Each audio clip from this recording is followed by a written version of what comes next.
हम आपसे जो भी कहब आप उहे करब। हाँ, आप पुलिस के सामने बस यही कहब कि उनका धक्का आप ना हम देले रहनी। धक्का तो हम दे ले रहनी ना। तू तू तू तू झूठ मत बोलिया, नहीं तो पुलिस तारा पकड़ ले जाई। देखिए देखिए, आप हमरा से छोट है ना और हम आपसे बड़, और देखिए बड़ के फर्ज होवेला आपन से छोट के रक्षा करें। हम आपके खातिर जे करब सही करब। हाँ ना, आपके हमरा पर विश्वास है? हाँ ना, तो आपकी झूठ कहे के ही पड़ी ना। हम झूठ ना बोला। का आप हमसे वादा ना कले रहने कि आप हमार हर बात मानब? कहीं कले रहनी ना आप हमसे वादा?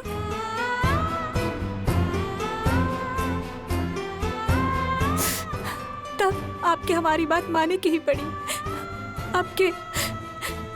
आपके ये बात माने की पड़ी कि अब केहू से कुछ ना कहब, ना पुलिस वाले से कुछ कहब और ना ही आप घर वाले से कहब। हाँ, केहू से भी ना। पर वो लोग तोरा पनिश करी है विद्या,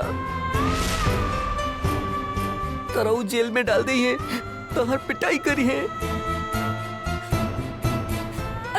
अगर आप हमारी बात ना मानब तो हमारे साथ ऐसे ज्यादा बुरा होई। का आप चाहते हैं कि हमारे साथ कुछ बुरा होवे? ना चाहते ही ना, तो आपके हमारी बात माने की ही पड़ी। हमार खातिर, हाँ हमार खातिर आपके ये झूठ बोले के पड़ी। ना विद्या,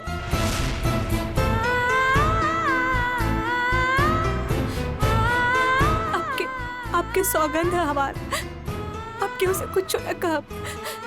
और अगर आप ये सौगंध तोड़ब ना तो हम मर जाए।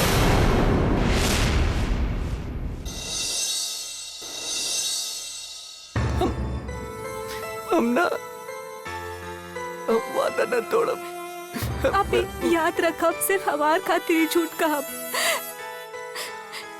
इस सौगंध के तोड़िया मत। हाँ, तोड़िया मत।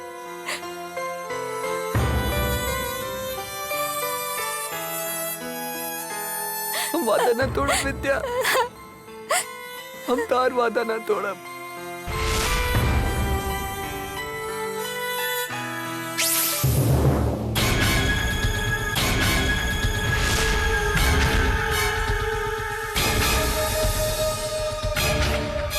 इंस्पेक्टर साहब, आप तो देख ही रहल बानी कि हमार भाई के तबीयत ठीक नहीं है। वो अभी आपके कोनो सवाल के जवाब ना दे पाई। सॉरी। अब सागर,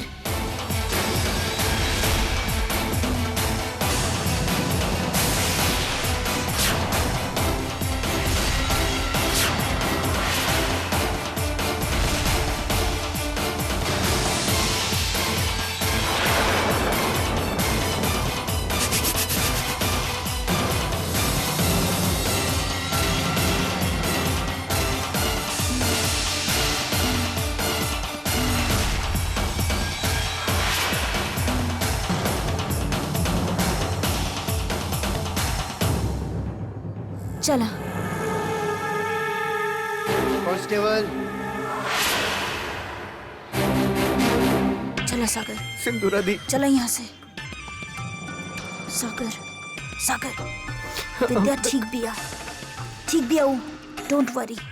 बाकी अगर तू यहाँ कुछ भी कहला तो वो और भी बड़ा मुसीबत में फंस सकेली, समझ गईला? चला, ठीक बिया वो, चला।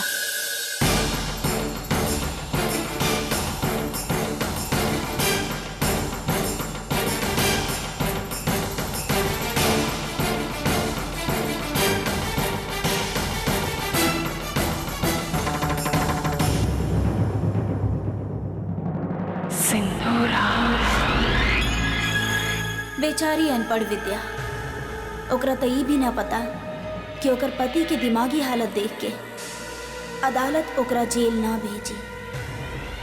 जा विद्या, जा और जाके उस जुल्म के इल्जाम के सजा काटा जे तू कैलू ही ना। सब बहुत अच्छा रहे, हमनी के साथ खेलत रहे। Very nice man. सब बच्चा के सूते के बाद ही रात के सोत रहे। विद्या,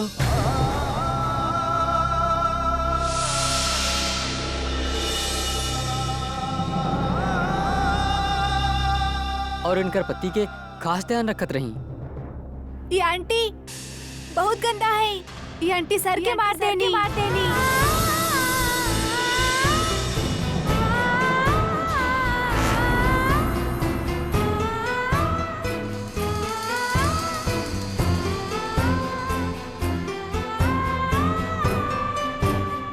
दो मिनट इनका से बात करे चाहता नहीं जी। विद्या, हम जाना तनी ये वक्त तोरा कैसन लग रहल, लेकिन तू जे फैसला ले ले बाड़ू वो बिल्कुल सही बा। जरा सोचा, अगर तोरा खातिर ये सब बर्दाश्त करल इतना मुश्किल हो रहल बा तो सागर ये सब कैसे बर्दाश्त कर पाई? अब जे फैसला ले ले बाड़ू ओकरा पर अटल रहिया विद्या। एकरा से ज्यादा और कुछ मत कहिया, ना तो पुलिस वाला कोनो न कोनो सुराग निकाल के सागर तक पहुंच जाइए। तू समझ रहलू ना? अगर तू सागर के बचावे चाहेलू तब बस ए बात पर अड़ल रहिया कि ई खून तू ही कैले पाड़ू। सिर्फ पुलिस ही ना, परिवार में भी ई बात केहू के ना पता चले कि चाहिए विद्या। अनिकेत के भी ना। हम जानता नहीं विद्या, हम जानता नहीं कि ये सब सुन के तोरा अजीब लग रहा बा, बाकी हम जे कुछ भी कह रहल बानी सोच समझ के कह रहल बानी। अगर अनिकेत के पता चल गई तो वो तोके ये इल्जाम अपन सर कभी ना लेवे दी है, ये जानते हुए भी कि सागर पर का बीती। वो पुलिस के सब कुछ सच बता दी है विद्या।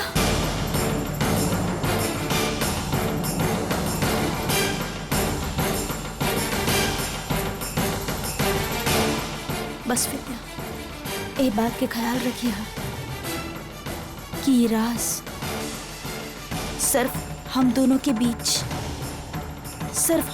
बीच रही। हाँ,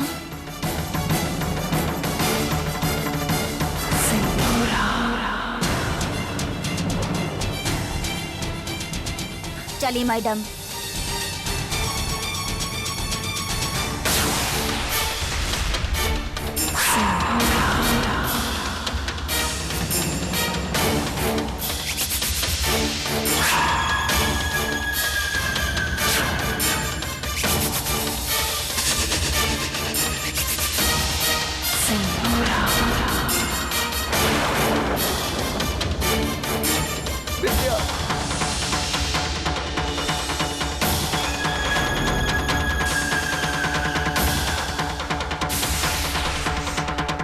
विद्या, विद्या, विद्या,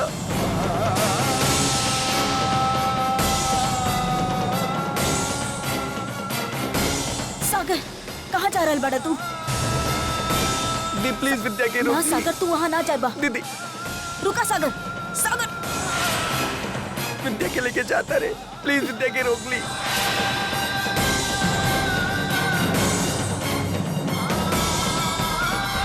विद्या, सागर, stop it, छोड़ी उनके, छोड़ी, सागर, छोड़ी। सागर। विद्या, छोड़ा, छोड़ा, छोड़ा। अरे हमके भी अपना साथी ले चला, हमके छोड़ के मत जा। क्या कर रहे हैं छोड़, आप? छोड़ा।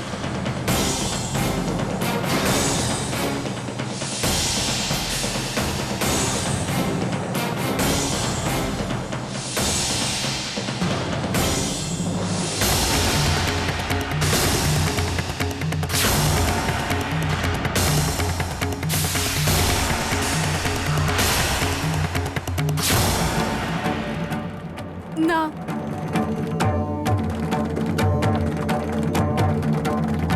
हम क्या अपन पति से कुछ बात करे क्या?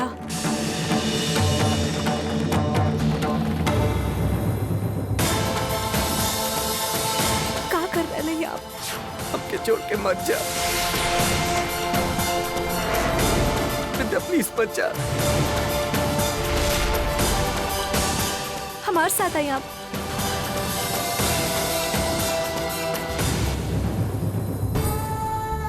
क्या काले रानी, हम आपसे आप सब भूल गई नहीं?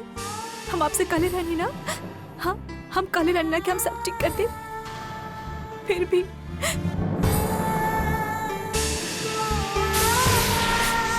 प्लीज मत जा, प्लीज मत जा। देखिए, हाँ,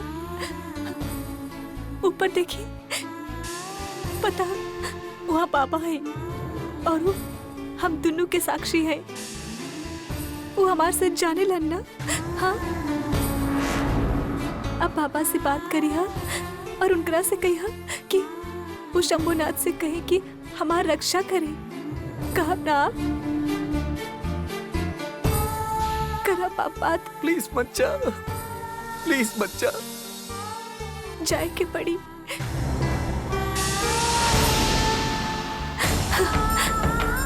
आपके हमार सौगंध हा, हम जी कहने हा वो करब।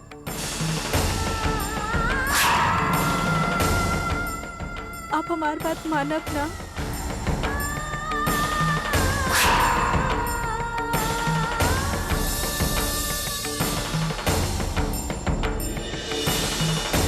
विद्या, चलिए मैडम।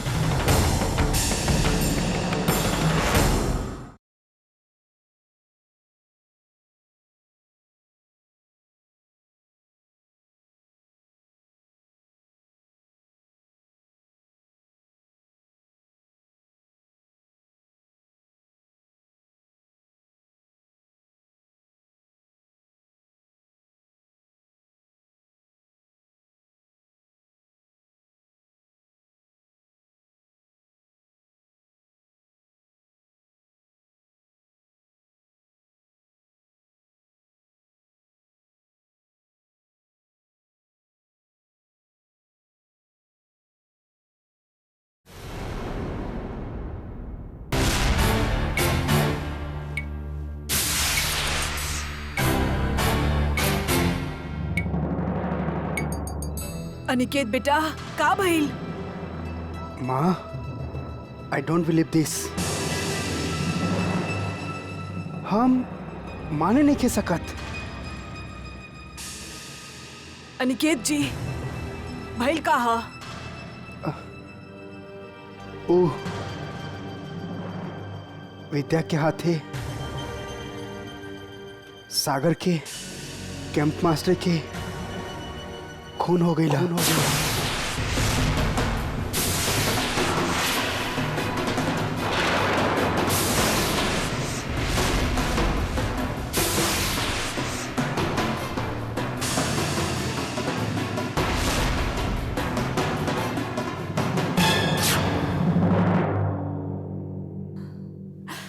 शंभुनाथ, ना ना, ऐसा ना हो सकेला। हमार विद्या ऐसा ना कर सकेली। हम जानत हैं विद्या बेकसूर है। हम खुद जाके देख के आवत हैं।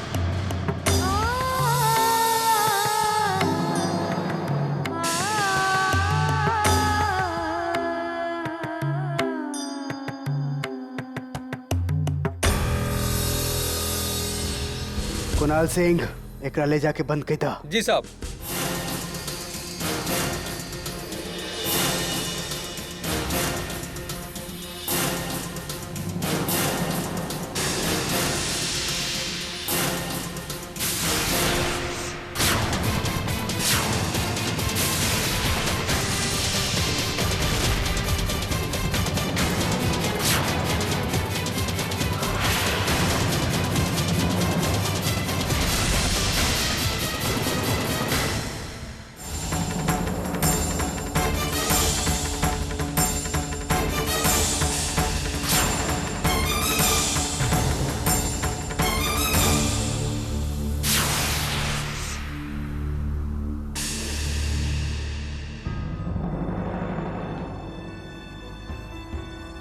लागत तो कोनो अच्छा घर के बिया। अरे हमार तो मजबूरी हा, पेट के खातिर चोरी चकारी करे के पड़ेला। लेकिन ई लोग ता अपन शौक के खातिर दोस्त सर के अपन गाड़ी के नीचे कुचल देत हई। हाँ, काहे कौन जुर्म में आइल बाड़ू तू यहाँ? अरे तू सुन लो ना, हवलदार का कहत रही? का कहत रहे? केहू के खून करके आइल बड़ी। शक्ल से हिरनी और दिल से लोमड़ी बाड़ू तू। ए छमिया, केकर मर्डर करके आइल बाड़ू?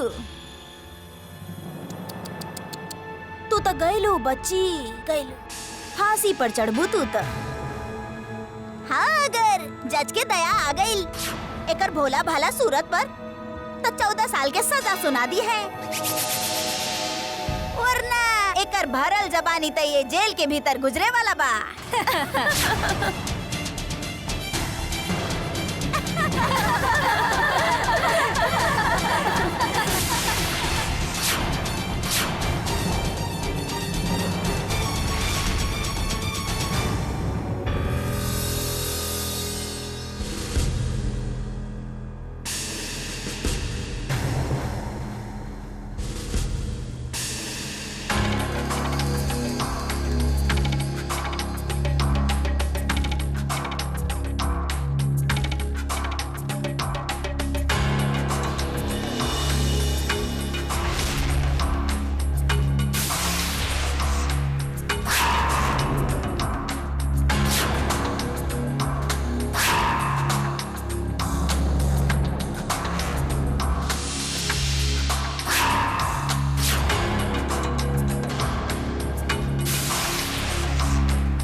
आप लोगों के पास 5 मिनट की वक्त बा।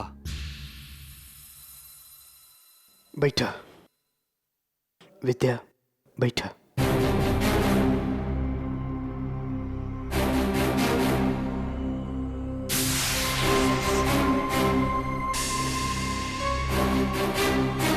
विद्या, हमके पूरा बात बतावा, काका भइल, कैसे भइल, पूरा बात बतावा प्लीज।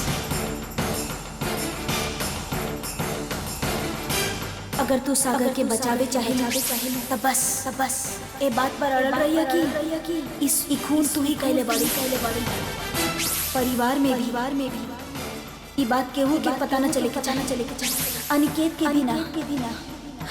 अगर अनिकेत के पता चल गई तो वो तो के इल्जाम अपन सर कभी ना लेवे दी। देखा विद्या, तू कहलू कि तू टीचर के धक्का यही खातिर देलू, तू देखला कि वो सागर के नुकसान पहुंचावल चाहत रहे। का देखला तू वहां? का करत रहे टीचर जब तू ओकरा धक्का देला? हमार मतलब यह कि कैसे लागल तो के सागर के ओकरा से खतरा? विद्या बोला प्लीज, विद्या बोला।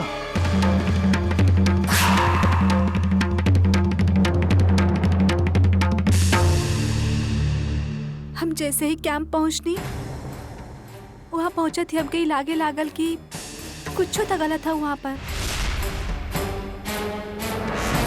एगो तो इनकर तबीयत बेहद खराब होवत रहे और इतना डरल रहे ई जीजा जी। तू विद्या बाड़ू ना? हाँ।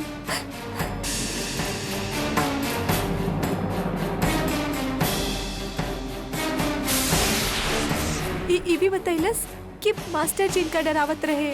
ओह टीचर हमके हमेशा डरावत रहेला, ऐसे सबके सामने बहुत प्यार से बात करेला, अकेले में ऐसे आंख दिखा के डरावेला हमरा के।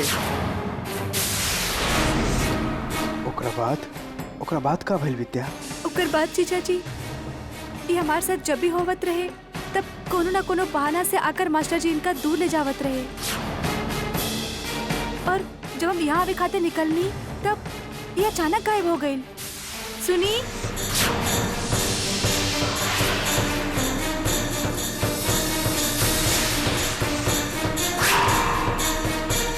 फिर हम इनका ढूंढे खाते निकलनी, और जब हम इनका ढूंढत फिरत रहनी तब हम अचानक देखनी कि वहाँ पे मास्टर जी रहे और उनकर हाथ में एगो थैली रहे, जे उनकरा के मुंह पे डाले की कोशिश करत रहे।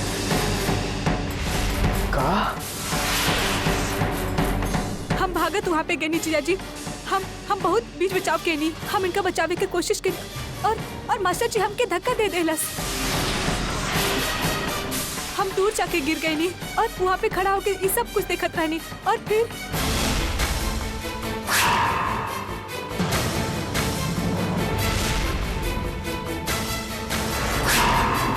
और फेनू का भइल विद्या, का भइल ओकरा बाद?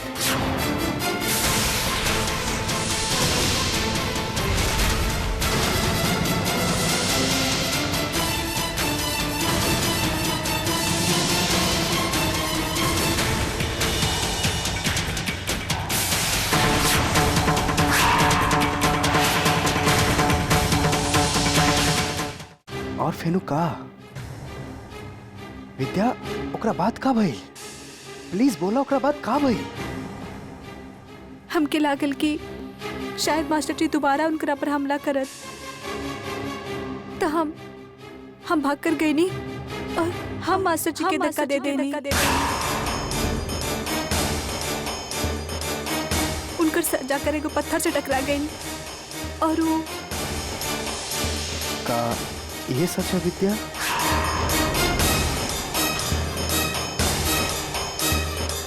जी मुलाकात के टाइम खत्म हो गई। विद्या, विद्या तू बिल्कुल मत घबराइया। हम बड़ा से बड़ा वकील करब तोहार केस लड़े खातिर। तू कुछो गलत ना कैला, सिर्फ सागर के जान बचावे के कोशिश कैले हो। चली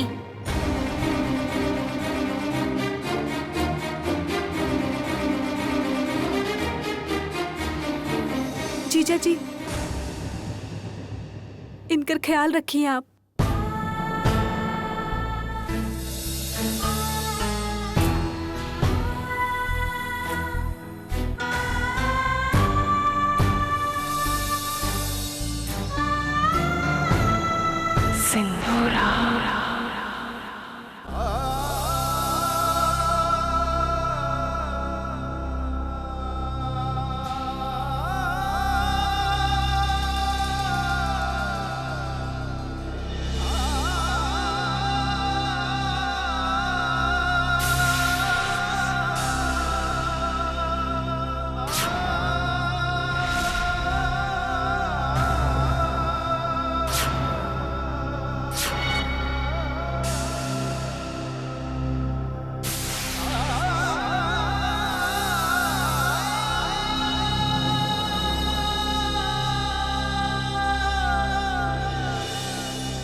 ऐसे ना रोवल जाला।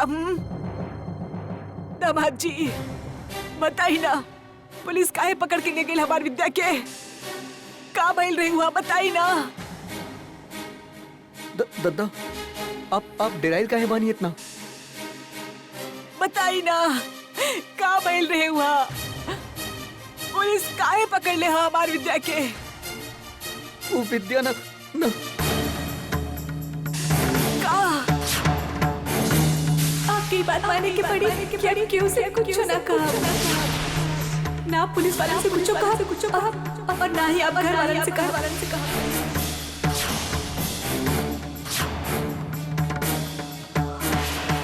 आपकी सौगंध है हमारा, आप क्यों से कुछ कहा?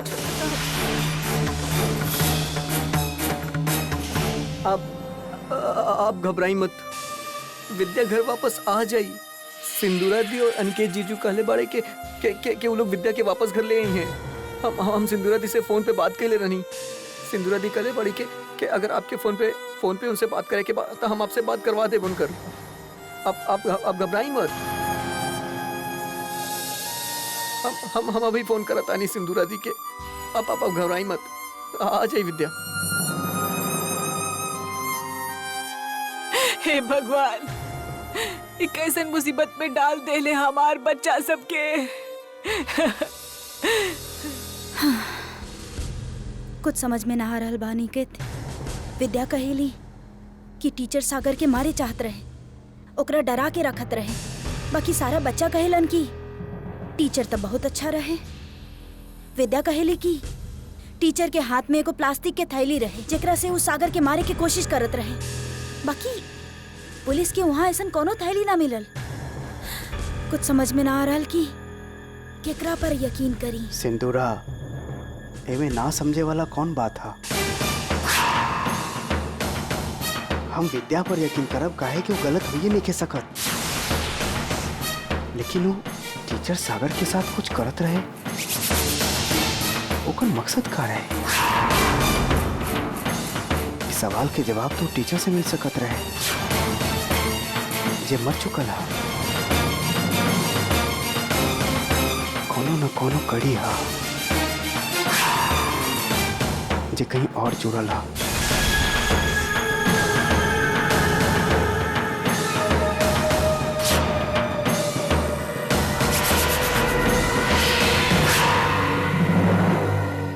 भगवान, ये मुश्किल से उबारा हमरा के,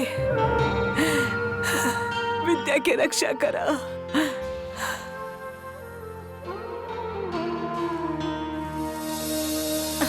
एक घड़ी में तो भोलेनाथ ही सहारा बाड़े ठाकुराइन। हम तो खुद विद्या खातिर प्रार्थना करत रही। अभी पता ना कैसन मुश्किल आ गई हमनी के परिवार पर। बाकी ठाकुराइन, हमरा तो ओ बेटी के साथ अपन बेटी के भी चिंता सता रहल बा। अब शालू के शादी के का होई? अरे तोहर दिमाग तो ठीक हो ना हेमा?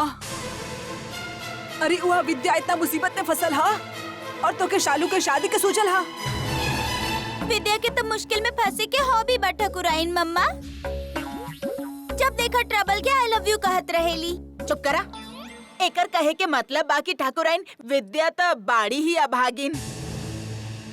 मुसीबत तो जैसे बेचारी के पीछे हाथ धो के पड़ल बाड़े। अब देखी ना, एगो मुसीबत से बाहर निकलेली तो दोसर आ जाला।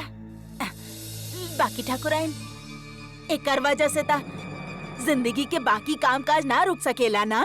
शर्म करा हेमा, हमार विद्या का कुछ न कैले तोहार खातिर और इसिला दे रहल हो ओकर भलाई के।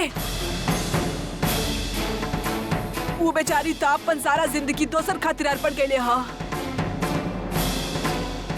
और तू हो कि ओकर आँख से ओझल होवा थी, ओकरा भूल जाए की बात कर रहल हूँ। अरे दीदी, आप तो वैसे ही गुस्सा हो रहल बाड़ी। विद्या जे हमनी सब खातिर कैले बाड़ी उ तो हम भुला ना रहल बाड़ी। बाकी भगवान न करे अगर विद्या के 14 साल के कैद हो गई तो का ठाकुराइन छोटा ठाकुर के शादी ना करी है का? थोड़ा व्यवहारिक भी होवे पड़ेला ना। आप दोनों के भी बेटी बाड़ी। एको बिन बियाही बेटी के माँ के दुख आप दोनों से बेहतर और के जान सकेला। वाह चाची, वाह वाह। यहाँ तू माँ जी के अपन कथा समझावे में लागल बाड़ू। अगर तू कबो ऐसन परिस्थिति में रहलू और हम तहरा से ऐसन कहीं तो अरे भला कैसन माँ बाड़ू तू। एक बाड़ी ही माँ कि इनकर बेटी इतना मुसीबत में फसल बाड़ी और एक बाड़ू तू जे ऐसन में भी सिर्फ आपन स्वार्थ के बारे में ही सोचा तारू। अरे चाची, तहरा लज्जा आवे के चाहिए, लज्जा। आप इनकर बात के कतई परवाह ना करी माँ जी। ई आपन बेटी के शादी के ख्वाब देख देख के बौरा गइल बाड़ी, पगला गइल बाड़ी। अब आप लोग जाएं अपन कमरा में आराम करी, खामखा काहे एक्स्ट्रा बोझ।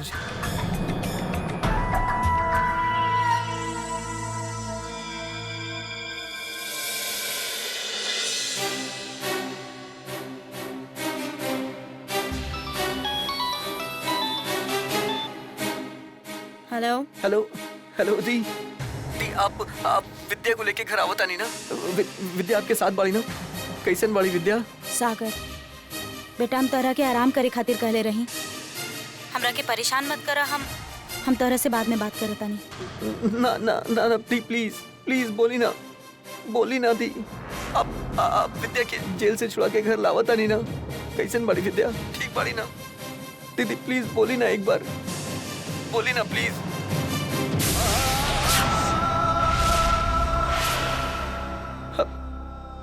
हेलो हेलो दीदी, हेलो हेलो दी।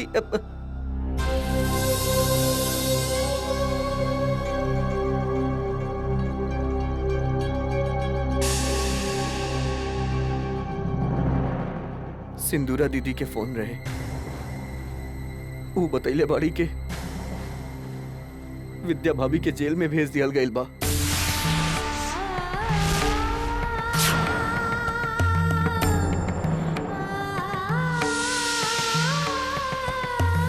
अब जब तक मुकदमा की सुनवाई ना हुई, विद्या भाभी के जेल में ही रह के पड़ी। दीदी और जीजा जी कोनो वकील के पास गए बड़े, उनकर सलाह लेवे। बेचारी विद्या, अरे वो कैसे रही वो जेल में? और सागर ओकर का होई? का बोला बोगरा? वो बेचारा तो ये आस लगा के बैठल हा कि सिंदूरा विद्या के वापिस लेके आ रहा। सिंदूरा दीदी कहले बाड़ी कि वो दद्दा से खुद आके बात करी है, और वो कहले बाड़ी के दद्दा के बिल्कुल पता न लगे के चाहिए कि भाभी के कई दिन तक और जेल में रह के पड़ सकेला।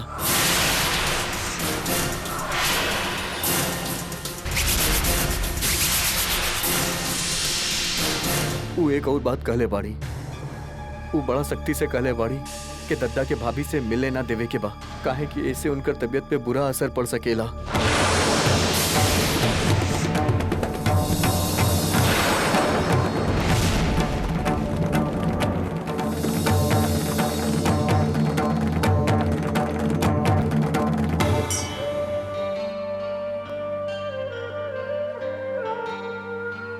भगवान जी, विद्या आपके सारा बात बतावत रहली, कहत रहली के आप सब ठीक कर दे। फिर ऐसन काहे भइल? आप ऐसन काहे होके देली? विद्या आपके नहलावत रहली, धुलावत रहली, आपके भजन भी गात रहली, कितना ख्याल रखत रहली आपके। तो फिर आपके भी होकर ख्याल रखे के चाहत रहे ना। आप काहे ना रखनी होकर ख्याल, काहे ओकरा अकेले छोड़ देनी? बिल्कुल अकेला बाड़ी भगवान जी, बिल्कुल अकेला। हम ओकरा पास जाए चाहता नहीं, पर ई वक्त हमके केहू जाए ना देई। हमके ओकर बहुत याद आवत बा, हमके ओकरा पास जाए के बा भगवान जी। आप तो विद्या के भगवान जी बनी ना, हमके बतावा ना कि हम ओकरा पास कैसे जाई। हमके बतावा ना भगवान जी।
चीनू, मिस्टर इंडिया, हमके हमके हमके रोका मत।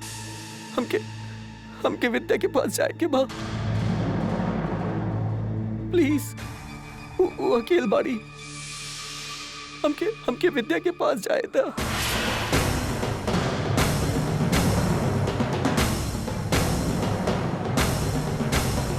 अरे तू हमके माँ के गाली देलू? अरे तोहके तुम अभी बतावत है।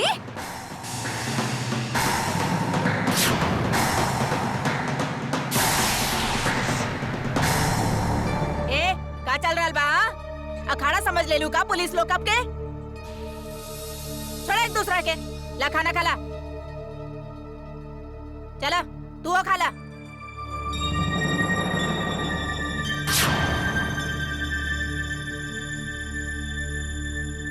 बतावा कहाँ रखल बा पैसा?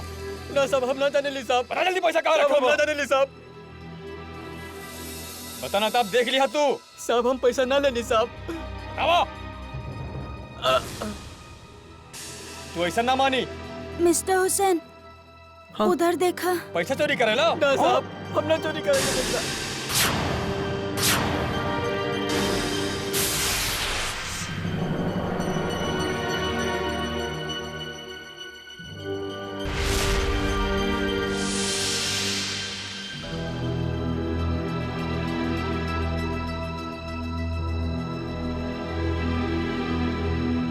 काबे का करे आइल बनी यहाँ? बाप के बारात में आइल बनी का? ये सगाई के सगुन लेवे खातिर खड़ा रहा हैं?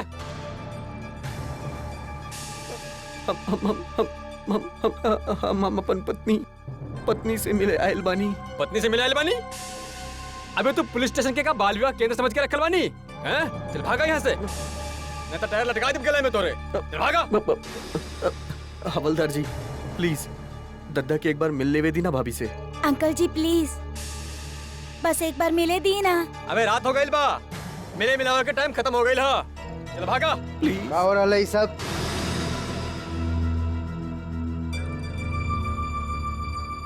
का बात है राज सिंह? कुछ ना सर। का प्रॉब्लम है? सर प्लीज हमार पत्नी जेल में बाड़ी। हमके एक बार ओकरा से मिले दी प्लीज। एक बार, सिर्फ एक बार सर। Please sir. प्लीज सर। मिल ले बेटा राज सिंह, ओके सर। पर एक बंदा जाए सिर्फ। ओके सर। सिर्फ तो जी चली। और केहू ना। हाँ thank you sir, thank you. जा राज सिंह मिला जी। दो। थैंक यू सर। अरे शहजादी, खुद खाइबू कि कौर के तोड़ के तोहरा मुंह में डाली? चला खा।